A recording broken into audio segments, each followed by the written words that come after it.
प्रलय के दिन वाला प्लेन हवा में नजर आया है। न्यूक्लियर बम फटना फाइनल हो गया है क्या? उस हवाई जहाज का चैप्टर जो परमाणु बम फटने पर भी बचा लेने की ताकत रखता है, वो आपको उसके बारे में बताता हूं। आजकल ईरान और इजराइल एक दूसरे पर बम फोड़ रहे हैं, ये तो सब देख रहे हैं। एक से एक भयानक बम और मिसाइलें निकलकर आ गई हैं, लेकिन इसके बीच ही एक प्लेन की दुनिया में बहुत चर्चा हो रही है।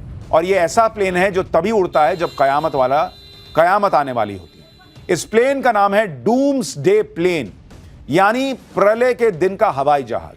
इसके दिखने के बाद पूरी दुनिया में लोग पूछ रहे हैं कि क्या प्रलय आने वाली है, क्या परमाणु बम फटने वाला है। आखिर डूम्सडे प्लेन में ऐसा क्या है जिसके उड़ान भरने से पूरी दुनिया में हलचल मची हुई है? इसे प्रलय का संकेत क्यों कहा जाता है? क्या अब न्यूक्लियर बम फटना फाइनल हो गया है? इन सारे सवालों के जवाब आज आपको दूंगा, लेकिन पहले सिर्फ प्रलय के दिन उड़ने वाले हवाई जहाज की एक झलक देख लीजिए।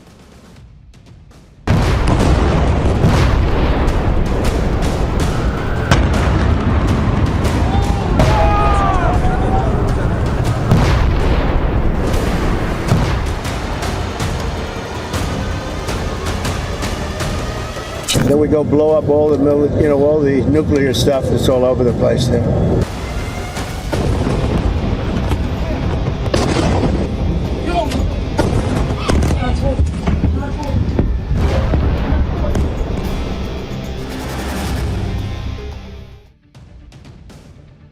आज जिस प्लेन की हम बात कर रहे हैं, जिसकी तस्वीरें आपको दिखा रहे हैं, उसे डूम्सडे प्लेन यानी प्रलय के दिन वाला विमान कहा जाता है और यह अमेरिका के आसमान में उड़ता दिखा है। यह प्लेन मंगलवार रात को वॉशिंगटन डीसी के पास जॉइंट बेस एंड्रयूज पर उतरा, जिसके बाद पूरी दुनिया में इस बात की चर्चा होने लगी कि क्या अमेरिका किसी न्यूक्लियर वॉर की तैयारी कर रहा है। और यह सवाल इसलिए उठ रहे हैं क्योंकि डूम्सडे प्लेन सिर्फ नेशनल इमरजेंसी की स्थिति में ही उड़ान भरते हैं। डूम्सडे विमान का मकसद आपात स्थिति में अमेरिकी राष्ट्रपति और बड़े अधिकारियों को सुरक्षा देना होता है। यह विमान अमेरिकी राष्ट्रपति या टॉप मिलिट्री लीडरशिप के लिए तभी इस्तेमाल होता है जब परमाणु हमले जैसी इमरजेंसी की आशंका हो या कोई बहुत बड़ा खतरा हो। इसलिए जब अमेरिका में प्रलय के दिन उड़ने वाले विमान ने उड़ान भरी तो पूरी दुनिया के दिमाग में सिर्फ एक ही सवाल उठा कि क्या परमाणु युद्ध शुरू होने वाला है? क्या अमेरिका ईरान पर न्यूक्लियर अटैक करेगा या कहीं ईरान ही परमाणु बम तो नहीं गिरा देगा? एक्सपर्ट्स भी इस आशंका से इनकार नहीं कर रहे और कह रहे हैं कि डूम्सडे प्लेन उड़ाना अमेरिका की तरफ से बैकअप कमांड सिस्टम को सक्रिय रखने की एक तैयारी हो सकता है, जिससे युद्ध या परमाणु हमले जैसी स्थिति में राष्ट्रपति और अमेरिकी सेना के बड़े अधिकारी आसमान में सुरक्षित बैठकर निर्णय ले सकें। अब आप सोच रहे होंगे कि आखिर ऐसा इस प्लेन में है क्या कि इसे डूम्सडे प्लेन कहा जाता है? इस प्लेन की सबसे बड़ी खासियत है इसका न्यूक्लियर अटैक प्रूफ होना। यह प्लेन परमाणु विस्फोटों तक को झेल सकता है। यह प्लेन रेडियो एक्टिव प्रभावों से भी सुरक्षित रहता है। जरूरत पड़ने पर इस प्लेन से मिसाइलें भी दागी जा सकती हैं। किसी भी आपदा की स्थिति में यह विमान पूरे 1 हफ्ते तक बिना रुके उड़ सकता है और अगर इसका फ्यूल भी खत्म हो जाता है तो हवा में इसको फिर से आप इसमें तेल भर सकते हैं। यानी ये बिना रुके कई दिन उड़ सकता है, ऐसा प्लेन है। और अगर न्यूक्लियर अटैक हुआ तो अमेरिका के राष्ट्रपति को बचाने के काम आएगा।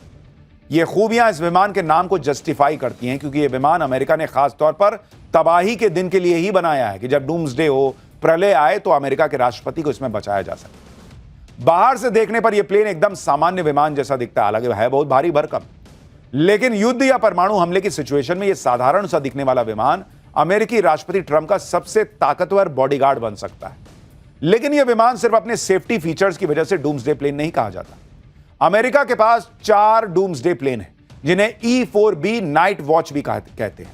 आधिकारिक रूप से इसे नेशनल एयरबोर्ड ऑपरेशन सेंटर यानी NAOC कहा जाता है। इस विमान में बैठकर अमेरिकी राष्ट्रपति और टॉप मिलिट्री अफसर युद्ध की सिचुएशन को कंट्रोल कर सकते हैं। इस प्लेन में 67 सैटेलाइट डिश एंटीना मौजूद हैं, जिसकी वजह से परमाणु अटैक होने की स्थिति में भी इसका कम्युनिकेशन नेटवर्क काम करता रह सकता है। यह प्लेन साइबर अटैक प्रूफ भी है क्योंकि इस प्लेन का पूरा कंट्रोल सिस्टम मैनुअल है। इसके सिस्टम को हैक नहीं किया जा सकता, ऐसा दावा है। डूम्सडे प्लेन को इस तरह डिजाइन किया गया है कि युद्ध की स्थिति में यह प्लेन वॉर रूम बन जाता है, जहां बैठे बैठे अमेरिकी राष्ट्रपति बड़े सैन्य अधिकारियों के साथ मीटिंग कर सकते हैं, वॉर से जुड़े फैसले ले सकते हैं। इस प्लेन में एक साथ 112 लोग सफर कर सकते हैं। इस प्लेन में 3 डेक होते हैं, जिसमें एक ब्रीफिंग रूम, एक स्ट्रैटेजिक कॉन्फ्रेंस रूम और एक कम्युनिकेशन एरिया होता है। डूम्सडे प्लेन की मैक्सिमम स्पीड ऑलमोस्ट 1000 किलोमीटर प्रति घंटा यानी 969 किलोमीटर प्रति घंटे के आसपास। यह प्लेन एक बार तेल भर देने के बाद बिना रुके 11,500 किलोमीटर की दूरी तय कर सकता है। यानी इस विमान में बैठे अमेरिकी राष्ट्रपति कयामत के दिन से बच सकते हैं और किसी भी देश के लिए कयामत का दिन ला भी सकते हैं। बोइंग 747 को मॉडिफाई करके तैयार हुए डूम्सडे प्लेन्स को अमेरिका की वायुसेना ऑपरेट करती है। साल 1974 के बाद से यह प्लेन अमेरिका के पास है, लेकिन आज से पहले इसे सिर्फ 2 बार उड़ान भरते देखा गया है। जब 9/11 का आतंकी हमला हुआ था, उस वक्त अमेरिकी राष्ट्रपति जॉर्ज बुश ने इसका इस्तेमाल किया था, क्योंकि तब उनको पता नहीं था कि कहां कहां प्लेन घुस रहा है, मार दे रहा है, तो वो इसमें बैठाए जॉर्ज बुश को, हवा में घुमाते रहे। इससे पहले साल 1995 में अमेरिका की आपातकालीन प्रबंधन एजेंसी फेमा ने ओपल तूफान के वक्त इस जेट को यूज किया था, और अब अमेरिका के आसमान में एक बार फिर डूम्सडे प्लेन उड़ता नजर आया है। इसमें राष्ट्रपति ट्रंप सवार थे या नहीं, इसकी पुष्टि तो नहीं हो पाई, लेकिन सवाल पूछे जा रहे हैं कि क्या डूम्सडे प्लेन का उड़ान भरना ईरान के खिलाफ अमेरिका के न्यूक्लियर वॉर छेड़ देने का संकेत है? क्या अब न्यूक्लियर बम फटना पक्का है, या फिर क्या उन्हें डर है अमेरिका को कि भाई ईरान न्यूक्लियर बम फोड़ देगा? दुनिया में सिर्फ 2 देश है जिनके पास डूम्सडे प्लेन है। एक तो अमेरिका है, दूसरा रूस। रूस अपने डूम्सडे प्लेन को मैक्स डोम कहता है। इसे भी एयरलाइन विमान को मॉडिफाई करके तैयार किया गया। ये रूस वाला डूम्सडे प्लेन है। रूस के राष्ट्रपति पुतिन का फ्लाइंग कमांड सेंटर है। अमेरिका की तरह रूस भी कहता है कि इस प्लेन को न्यूक्लियर वॉर की सिचुएशन में इस्तेमाल करने के लिए डिजाइन किया गया है। रूस का डूम्सडे प्लेन 3 दिन तक हवा में रह सकता है, न्यूक्लियर ब्लास्ट को सहन कर सकता है और किसी हमले का पता लगाकर जवाबी अटैक भी कर सकता है। इसमें समंदर के अंदर पनडुब्बियों से संपर्क करने का कम्युनिकेशन सिस्टम भी लगा हुआ है। यानी अमेरिका और रूस दुनिया में सिर्फ यही 2 देश है जिनके पास डूम्सडे प्लेन है।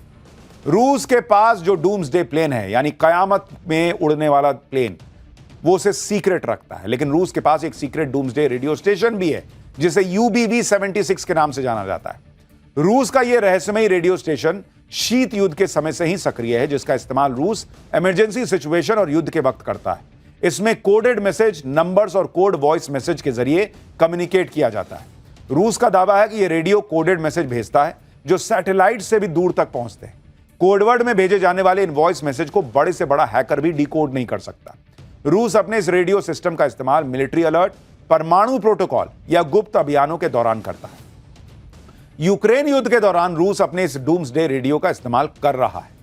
दावा तो यह भी है कि अभी इसी 4 जून को जब पुतिन ने ट्रंप से फोन पर बात की थी, तब भी डूम्सडे रेडियो से पुतिन ने अपनी मिलिट्री को कोडेड मैसेज भेजे थे। लेकिन अब क्या हो रहा है, क्या होने वाला है, यह तो नहीं कहा जा सकता। लेकिन अमेरिका के हवाई क्षेत्र में डूम्सडे प्लेन दिखना क्या कयामत के दिन के नजदीक आने का संकेत है? प्रलय के दिन वाला प्लेन हवा में नजर आया है। न्यूक्लियर बम फटना फाइनल हो गया है क्या? उस हवाई जहाज का चैप्टर जो परमाणु बम फटने पर भी बचा लेने की ताकत रखता है, वो आपको उसके बारे में बताता हूं।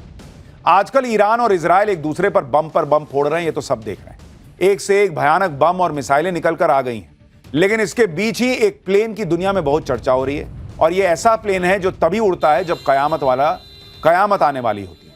इस प्लेन का नाम है डूम्सडे प्लेन, यानी प्रलय के दिन का हवाई जहाज। इसके दिखने के बाद पूरी दुनिया में लोग पूछ रहे हैं कि क्या प्रलय आने वाली है, क्या परमाणु बम फटने वाला है? आखिर डूम्सडे प्लेन में ऐसा क्या है जिसके उड़ान भरने से पूरी दुनिया में हलचल मची हुई है?